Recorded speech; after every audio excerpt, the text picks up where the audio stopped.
Welcome to Turn the Page, the official podcast of the Syosset Public Library.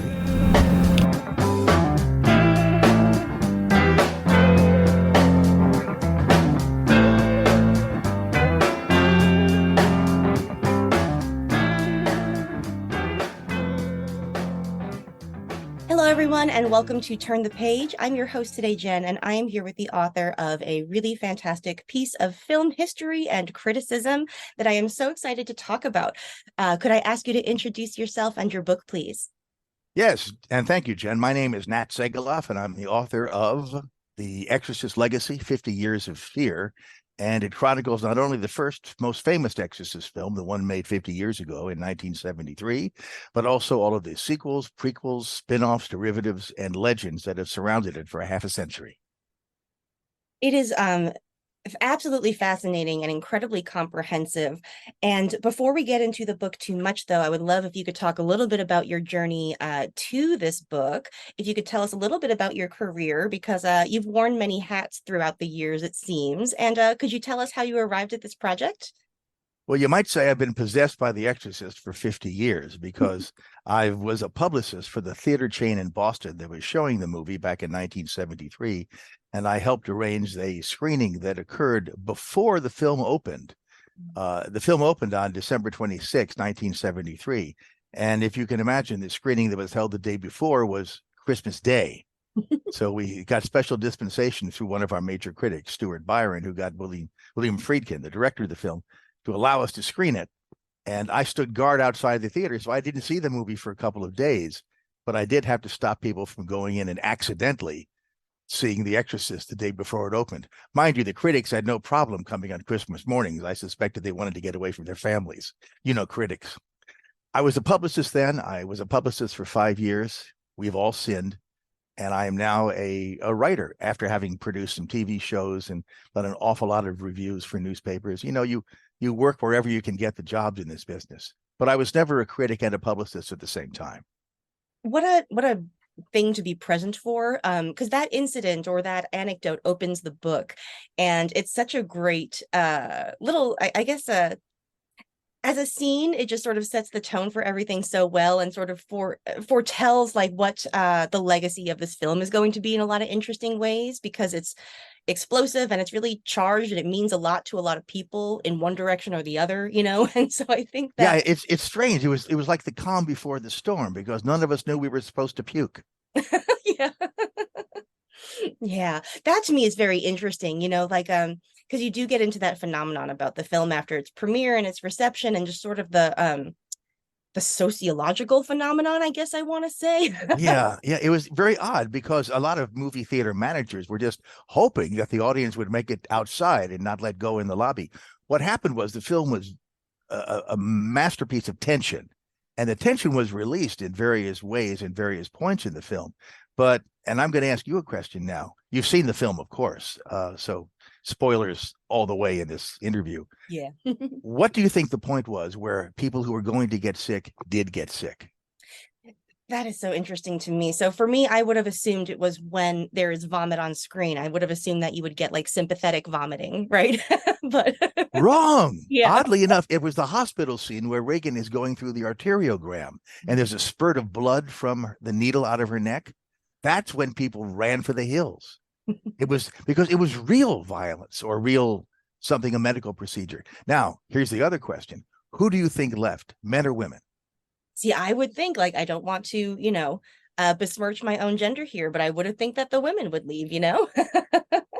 Wrong again, in a nice way. This is the most empowering thing, and it's something Ellen Burstyn and I talked about. It was the men who left. Nice. Most always, because, and this is what Ellen understands, The Exorcist is really the story about a mother trying to save her child. And women apparently are aware of the status of children, their mothers, they want to protect the children, and they were the ones who weren't affected. They were there for the long run because they cared. It was very encouraging, I think. Absolutely. Yeah, it is. That is a very empowering story. And I think it's, you know, it's indicative, I think, of the kinds of anecdotes that you get from this book, and also the kinds of insights into how this movie affected people in its first incarnation, and then also in all of the other forms it took throughout the years. One of the things that fascinates me the most about this is that from the get-go, even though you have different directors and different people shaping the project, The Exorcist seems to be a property that attracts incredibly ambitious filmmakers and people who have big ideas, and people who want to tackle really big topics, who then have incredible problems sort of like having those ambitions and ideals come up against what the studio wants of them. Why do you think that is the case with The Exorcist? Like, why does it attract these like very skilled and very accomplished, brilliant filmmakers who then again and again come up against the studio to make the movie that they want to make? We're talking about good versus evil. And that's something that really is what the Bible is all about. Mhm. Now, if you take anybody who wants to film the Bible, that's really what the basic conflict is. In a minor scale, that's what The Exorcist is all about. It's a pretty heady topic. And I don't know if a lot of people are ready to deal with all of that. It's something that has vexed philosophers and clergy and humans for thousands of years. So, making a couple of movies about the fight between good and evil is really difficult. Now, mind you, it's been clothed in other ways. For example, Bill Blatty, William Peter Blatty, who wrote the novel The Exorcist and the screenplay, says that it's not a horror film, it's a supernatural detective story about the miracle of faith. And if you see The Exorcist in that light, I think it makes a lot more sense than a story about a girl whose head turns around. Now, the other movies that followed it had different problems going in. The Heretic, which is considered one of the worst movies ever made by some people. The problem was that director John Boorman bit off more than he can chew. Boorman wanted to say that if you have good in the world, there must be evil that is trying to unseat it. And he postulated that Reagan was an example of ultimate good, which is why Pazuzu came out of the darkness and wanted to threaten her and try to threaten everybody else by possessing her body. Well, the problem with that was it's too nebulous an idea, and it was also incoherently produced. The additional problem, and this is something we bring out in the book, is that John Boorman was offered the original Exorcist by Warner Brothers back in 1971 or 72, and he turned it down, saying it's a film about torturing a girl, and he didn't think anybody should ever make this movie. Well, to hand the reins of the sequel to a man who thought the first one shouldn't have been made in the first place was a very stupid management decision. The other films, such as Exorcist 3, was actually a great success in many, many ways. That was written and directed by William Peter Blatty. But the company that financed it, Morgan Creek Productions, didn't think it was very workable because there wasn't a big enough exorcism in it. And they figured an exorcist film has to have an exorcism. So they demanded reshoots by Bill Blatty. But I have to hand it to Morgan Creek, who are still involved in what's now become called a franchise. They stepped up and they made the changes at their own expense. And I really think that's a brave thing for an independent company to do. It didn't help a whole lot, but Exorcist 3 is still considered the second best of all the movies. Its philosophy is remarkable if people want to delve into it. And then there are the prequels, which we can go into another time. I don't want to monopolize the whole thing. But that didn't work. There was a TV series that was destroyed from within. And now we're looking at maybe a threequel of reboots that David Gordon Green is going to be releasing beginning this October with the new Exorcist film. So I have hopes for that one. Yeah, I'm very excited to see that. I love your point about, William Blatty's insistence about it being a film about the mystery of faith and not a horror film. And I think that fact, it's so interesting to me that whether you see it as the way he sees it or as a horror film completely changes the meaning of the end of the movie. It could either be a really triumphant ending for good, or it could be the apotheosis of the suffering of all of the characters in this story, Yeah.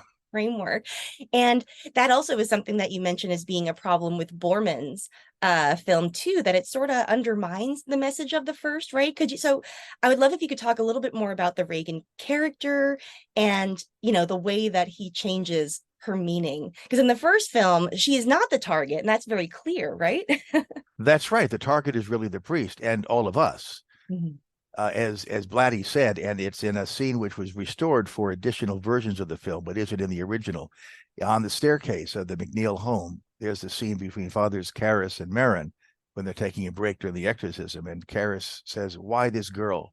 And Marin, the older priest, played by Max von Sydow, says essentially, the target is everybody, because we're saying if humans could be as vile as this, as horrible as this, how can God possibly love us? And of course, the ending of the film, which is the most Catholic thing you can think of, is that Karras gives his life for a stranger. He's never met the real Reagan. Karras gives his life to save this girl. Now, how much more holy can you be than that? That's really what religion is all about, making sacrifice. And in another book that Bill Blatty wrote called The Ninth Configuration, which also goes by the title Twinkle, Twinkle, Killer Kane, that's the same plot element that brings in a character gives his life to save another character. I mean, you talk about a great philosophy.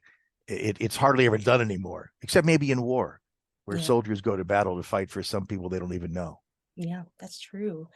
I am also really fascinated by the sort of the Blatty trilogy that includes two directly, related Exorcist films, but also the Ninth Configuration, which you mentioned, and they all have Jason Miller in them as well.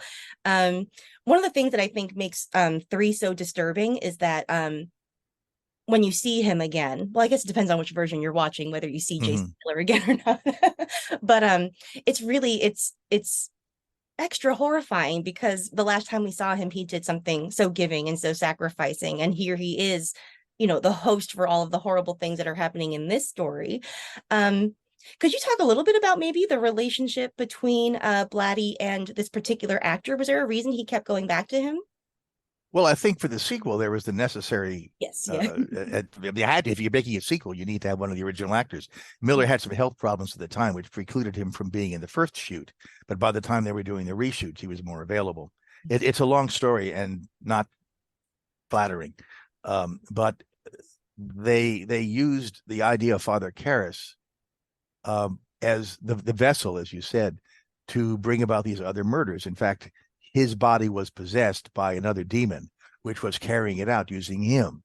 And the whole notion of being inhabited or possessed by another demon is really what The Exorcist is all about. But that wasn't what was in Legion, which was the first cut of Blatty's film. The people at Morgan Creek said you have to have an exorcism in an exorcism film. And so they inserted this plot whereby Nicol Williamson, as Father Sunshine, I think it was, is torn apart by the demon, and that makes it a much bloodier ending. George C. Scott, who plays Lieutenant Kinderman in this one, because Lee J. Cobb, who played Kinderman in The Exorcist, had passed away by then, objected too, but everybody was contract bound to do the reshoots. And that's the version which is now widely seen. The version of Legion, which was put together by Blatty and Mark Kermode, who's probably the world's leading Exorcist scholar, was released by Shout Factory. And you can see both of them if you get the Shout Factory DVD. So you speak to Mark Kermode a lot in the book, and you speak to a lot of people who are either scholars of the films or who were directly related in the production, whether they were acting or behind the scenes. What was it like compiling all of these interviews and acquiring them? Gosh, because you talk to so many people who are talking about things that they did now, up to 50 years ago, and they're still so thoughtful and so reflective about their experiences and what that movie means. Where these conversations must have been fascinating, right? Well, it isn't like they hadn't been asked about The Exorcist over the last 50 years, because when you work on a landmark film like that, it sort of stops the conversation in the room. Sadly, a lot of people have left us, and I was able to go back into my own notes, because back in 1980, I wrote the biography of William Friedkin, which was titled Hurricane Billy. And I think you can still buy used copies on Amazon. And that was very helpful, because when I spoke to people back in 1988, and so I got them for all of their stories on The Exorcist before they had improved the stories over the years. And so I really went back closer to the source. The Exorcist was a hit, but it wasn't a classic for several years. It's like John Frankenheimer said about his movie Seconds. It went from being a flop to being a classic without ever being a hit. Well, The Exorcist was certainly a hit, but it wasn't a classic for quite some time. So I was able to speak to some of these people, and I was able to also get some notes and other interviews that were done. Now, Mark Kermode and I have been friends for decades, because he not only is Britain's leading critic, he also is a friend of William Friedkin, and we're friends. And, it's a small world. I managed to track down Terry Donnelly, who was the unit production manager on The Exorcist. And he and I go back decades for a picture we worked on together back in the 70s, I think. and speaking to other people. Of course, the real joy, the jewel, is speaking to Ellen Burstyn, who I never spoke to before and who was kind enough to speak now. And I happen to think that she's the finest actress of her generation.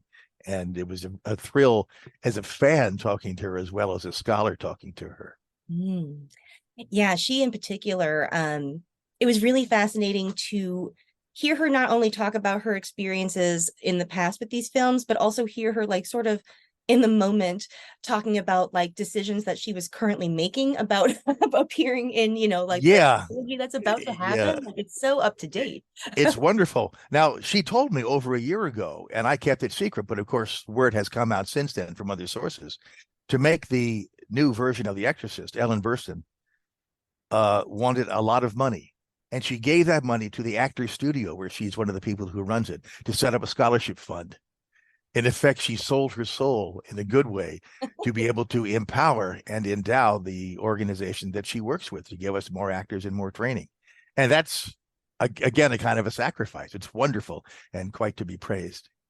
Yeah, it is wonderful, and it's narratively gorgeous, for It's right now. yeah. It's true. I was so interested at toward the end when you start to talk about William Friedkin's relationship with Gabriel Amort, who has kind of been in the news again lately because there was just a film that came out about him in The Pope's Exorcist with Russell Crowe. And so to hear that there's, people who were in the circle of the people who worked in this movie are still also being talked about and being adapted. It's something that it seems like people really can't stay away from, that we want to keep telling the story and seeing it through new eyes and seeing what it means to us now. Well, of course, possession supposedly still exists. And Father Amort, who passed away, I think, 2 years ago, was the Vatican's exorcist and also a man who did conduct exorcisms. Billy Friedkin was given permission by the late father to actually videotape himself an exorcism, which I think is interesting on a number of levels. First, this man knows about possession. I mean, both Billy and the father, but also Friedkin, by wielding his own camera, went back to his own roots in making documentaries, which is how he started out in the business. So he never lost the touch. And he put together a film, a 1-hour documentary called The Devil and Father Amort, which is available both on video and I think streaming someplace too, which shows about the whole encounter. It's an interesting story in addition to whatever's going on in front of the camera, which I'm very skeptical about. Yeah, I haven't seen it yet, but I'm very curious too. And I was very interested in how you say that he approached it as a filmmaker, that he's sort of laying it out for you and not really making any conclusions himself, but just sort of trying to document and say that I as a filmmaker, I'm not sure, so I'm not going to try to. Well, that's it. That's you hit it. That's exactly what it is. As Mark Kermode says in the book, The Exorcist is about faith. The Father Amort film is about doubt. Mm-hmm. Yeah, and you just sort of to see those things battle each other, over a body of work over the course of so many years is a really fascinating thing. I think it's a real gift, I think, to see somebody develop their thinking on a particular topic in such a nuanced, complex way over such a long period. And was a delight to sort of read you encountering these texts and thinking them. Yeah. So one thing I would love to also talk about too is the other books that you have written, if you don't mind, because you've written on a number of topics that sound really fascinating to me. In particular, I'm really interested in your Otto Preminger book. Could you talk a little bit about that? That's coming out from Applause Books in August of this year. It's called what's it called? I'll tell you. I know I've had a lot of books lately. They all, because of COVID, everything came out at once, and I'd written them over the past 7 years. It's called Breaking the Code: Otto Preminger versus Hollywood Censors. And I wish I had a copy here to hold up, but it's about that big. Beginning in 1953, Otto Preminger wanted to make a movie of a play called The Moon is Blue, which he had directed on the stage when he was without film work. The play was a hit. It's a very light comedy by F. Hugh Herbert about a girl who keeps her virginity while men try to romance her and take it away from her. It was a hit in Broadway because of sophisticated Broadway audiences. But when he went to make a movie about it, the production code, which were the people who controlled Hollywood's morality, said you couldn't do it because you use the word virgin, you treat sex in a superficial and comical way. And Preminger went to battle with them, not only with The Moon is Blue, but also with his subsequent films, Advise and Consent, Anatomy of a Murder, and so forth. The Man with the Golden Arm. He eventually whittled away and weakened the production code so much that it wound up being eliminated altogether in 1968 and replaced by what we now have as the rating system. So breaking the code is all about the fight between Joe Breen, who was then head of the production code, and Otto Preminger. And we were given access to the files of the Motion Picture Association's production code library, courtesy of the Motion Picture Academy and also the Motion Picture Association. And I was just overjoyed going through all these letters, the correspondence that Preminger had over the years with the censors. It's one thing to say about it. And, those of us who were very much eager to support the First Amendment, we think of these censors in Hollywood as being blue noses who were trying to contain everything. Well, they were in one sense, but when you read the letters from Joe Breen and Jeffrey Sherlock and others who ran the production code, these were intelligent, urbane, diplomatic people who had a tough job to do that they didn't even agree with all the time. And that's what we see in the tension between Preminger and Breen in breaking the code. Also, there's a play at the other end of the book called Code Blue that was written by my late writing partner, Arnie Reisman. We decided we would dramatize into, of course, a comedy, the conflict between Preminger and Breen. We're still waiting to get it produced. At the time, people said, oh, the First Amendment isn't important. We kind of rolled our eyes and walked away. But when Arnie passed away 2 years ago, I resurrected the play, so to speak, and it's in the book for the first time. It's a rollicking comedy about intelligence. And so that's my pitch. If any producers out there are interested in doing a Code Blue, let me know. That sounds amazing. And that book is, a great 2-for-1 deal. You're getting a work of history and you're getting a play. So I think if people should pick that up too. I find the code so fascinating, especially in the way that it's sort of, my knowledge is probably incomplete, but it seems like it sort of changed filmmaking virtually overnight, but then took such a long time to dismantle. And I'm just very excited to hear more about that story. So yeah, I'm looking forward to that one too. Thank you. Well, thank you so much. The code is interesting, again, because it calcified the morals at the time. It was introduced in 1930 and then amended in 1934 to be more strict after a number of scandals had rocked Hollywood, and they were trying to get the public away from creating local censorship boards and the industry saying, don't worry, we can censor ourselves. And they did for 30 odd years. Interestingly, the rating system has been around far longer than the production code was. So obviously it works. Yeah, that is true. That's very interesting. And I guess when you compare, the films that were being made in like 32, 33 to what's getting made just a few years later, it seems so stark. We recently, not recently, 2-3 years ago, subscribed to the Criterion channel, and they had a great pre-code collection, and we watched Temple Drake and oh my God, the Barbara Stanwyck one that I can't remember the name of right now, but the story of Temple Drake, it was based on Faulkner's novel Sanctuary, or sort of based on it. By the time they finished, you wouldn't know what it was based on, but yeah. And just to sort of see, over the case of a couple years, just to see sort of all of that risk kind of get drained out of making, like it's very it's interesting historically, and was probably very sad at the time for people making movies. But there's a story they say about it's probably apocryphal. A screenwriter was having trouble with the story, third act, and he was talking to a friend of his, and the problem, this is pre-code, say, I have the boy and girl fall in love, and then they have sex, and I don't know what to do. And their friend said, in many cultures, a man and woman have to be married before they have sex. Have you thought about inventing a second act? It just didn't occur to people, but it did since then.